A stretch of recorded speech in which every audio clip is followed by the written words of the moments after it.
안녕하세요. 특파원 K입니다. 말레이시아가 약 10개월 전 중국의 전투함을 자국에 도입했는데 현재 큰 문제에 직면했다고 합니다. 말레이시아는 중국 조선소에서 건조된 4척의 연안임무함을 도입했었는데요. 그중 첫 번째 함정인 캐리스급이 2020년 1월 말레이시아령 보르네오 섬에 위치한 코타키나발루의 해군기지에 도착했습니다. 1월 6일 상하이 인근 우창 조선소에서 제작된 길이 68.8m의 이 전투함은 나머지 3척의 연안 임무함들과 함께 모두 중국에서 건조된 중국산 무기입니다. 모하드레자 말레이시아 해군 제독은 45명 정원인 캐리스급이 코타키나발루 해군기지에 도착한 당시만 해도 해당 함정이 해상에서 15일을 버틸 수 있는 지구력을 가지고 있다고 인터뷰하며 이를 구매한 것을 뿌듯해한 바 있습니다. 말레이시아가 중국으로부터 구매한 두 번째 연안임무함인 순당은 올 4월 말레이시아 해군의 동부함대 사령부 역할도 하고 있는 세판가 기지에 도착했는데요. 모하드레자 제독은 캐리스와 순당, 이 두 중국제 연안임무함의 도입을 통해 말레이시아 해군은 말레이시아령 사바주와 사라왁주 해역에서 더 많은 작전 선택권을 가질 수 있게 될 것이라고 말했습니다.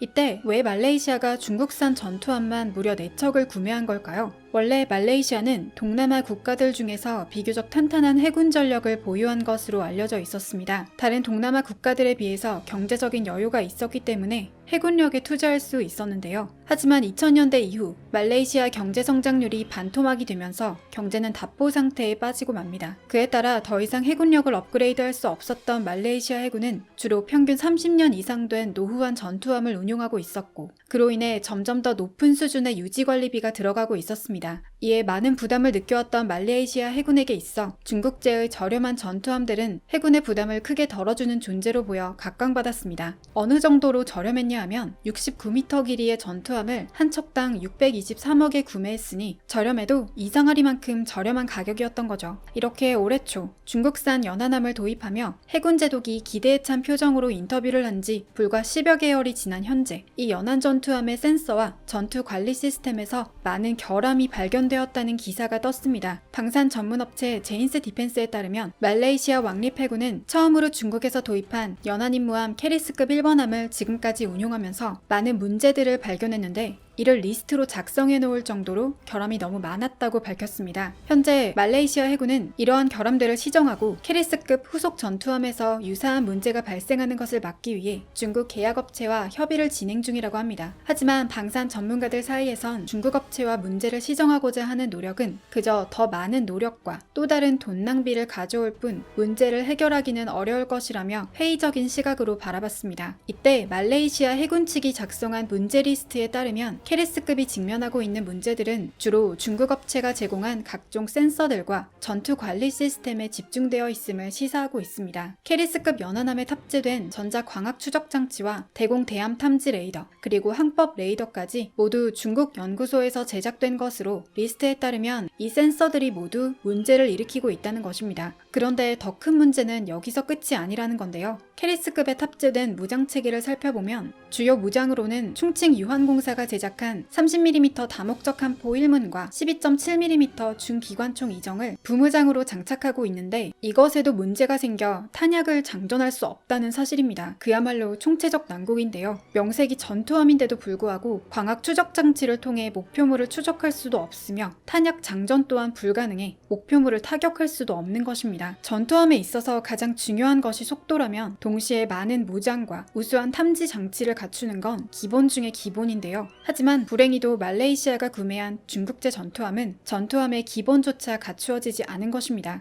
물론 이상할 정도로 싼 가격에 전투함을 구매한 말레이시아 국방부도 문제가 있지만 타국의 수출용으로 만든 무기의 수준이 경악스러울 정도인 중국 또한 문제가 있어 보입니다. 해당 기사를 본 말레이시아 네티즌들은 한심하다는 반응이 주를 이루고 있습니다. 이런 하자투성이 전투함을 저 가격에 샀다는 건 싸게 산 게 아니라 오히려 바가지를 쓴 거야. 처음 이 전투함을 도입한다고 했을 때 엄청 자랑스럽다고 생각했었는데 어이가 없네. 그냥 중국산 고기잡이 배와 뭐가 달라. 특히나 말레이시아 네티즌들 중에는 육해공군 무기를 모두 한국제로 도배한 필리핀을 부러워하는 반응들이 많았습니다. 필리핀을 봐. 중국을 상대하기 위해 한국산 무기를 샀지. 왜 우리나라엔 필리핀 같은 똑똑한 정치인이 없는 걸까? 이봐, 당연히 우리도 한국산을 사고 싶었지. 하지만 우리나라 경제는 현재 엉망이야. 한국이 당연히 무기를 훨씬 잘 만들겠지만 그만큼 비싸기 때문에 탐나도 살 수 없어. 애초에 말레이시아의 적국인 중국산 무기를 사다니. 한국이나 미국에게서 샀으면 적어도 적국에게 돈을 쥐어주는 멍청한 짓은 안 했을 거 아냐. 등의 반응을 보이며 네티즌들 사이에서도 논쟁이 오갔습니다.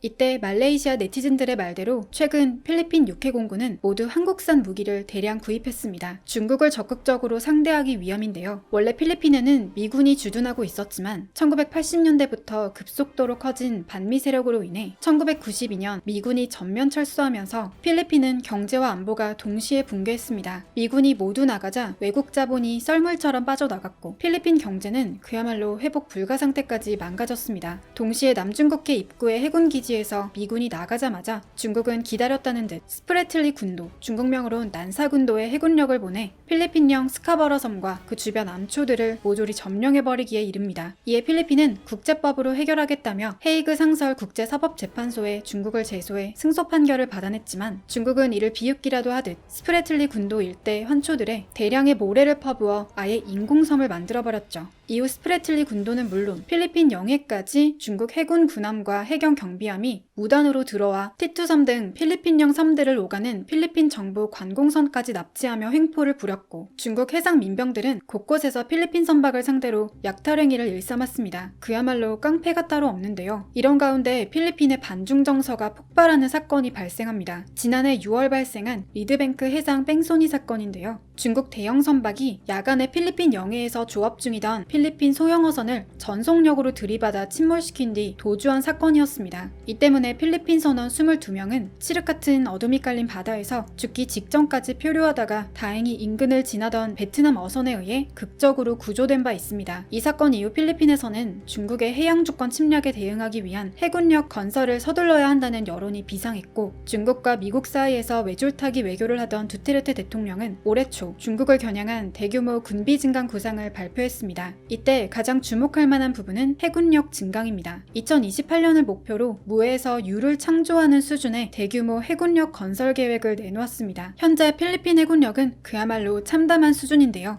필리핀 해군에는 1000톤이 넘는 수상 전투함이 7척 뿐입니다. 최근 우리나라 현대중공업으로부터 2척의 2800톤급 호위함 호세 리잘급을 도입하기는 했지만 예산 탓에 옵션이 없는 깡통으로 구매해 이들 호위함에는 대한 미사일조차 달려있지 않습니다. 필리핀 해군이 현재 보유하고 있는 가장 강력한 군함은 2016년 한국에서 퇴역한 충주함을 받아와 자국에 맞게 이름을 바꾼 콜라도 얍입니다. 이 초계함은 필리핀 해군의 전투함 가운데 유일하게 함대함 미사일을 장착하고 있고 나머지 몇 척의 군함은 너무 노후해 별 소용이 없는 수준입니다. 해군력이 이렇다 보니 필리핀은 자국 영해에서 중국 선박이 활개를 쳐도 이렇다 할 대응을 할 수 없었던 거죠. 이 때문에 필리핀 내부에서는 계속해서 해군력 건설의 필요성이 제기되었습니다. 그러나 문제는 돈이었습니다. 극빈국 수준으로 가난한 필리핀 경제력으로는 한 척에 수억 달러가 필요한 군함을 살 엄두를 내지 못했습니다. 그래서 세계 여러 나라의 퇴역 군함을 무상으로 공여해달라고 요청했고 그 결과 한국이 퇴역하는 한 척에 1200톤급 초계함을 제공했지만 이것만으로는 압도적인 전력을 보유한 중국 해군을 상대할 수 없었습니다. 이에 필리핀은 국가적 차원의 대규모 해군력 증강 프로젝트를 수립했는데 이른바 포스 믹스 구상입니다. 특히 필리핀의 해군력 증강 사업의 핵심인 방공 호위함과 초계함은 사실상 메이드 인 코리아의 독주가 예상됩니다. 필리핀은 이미 방공 호위함으로 현대중공업의 2800톤급 호위함인 호세 리잘급 2척을 구매한 바 있는데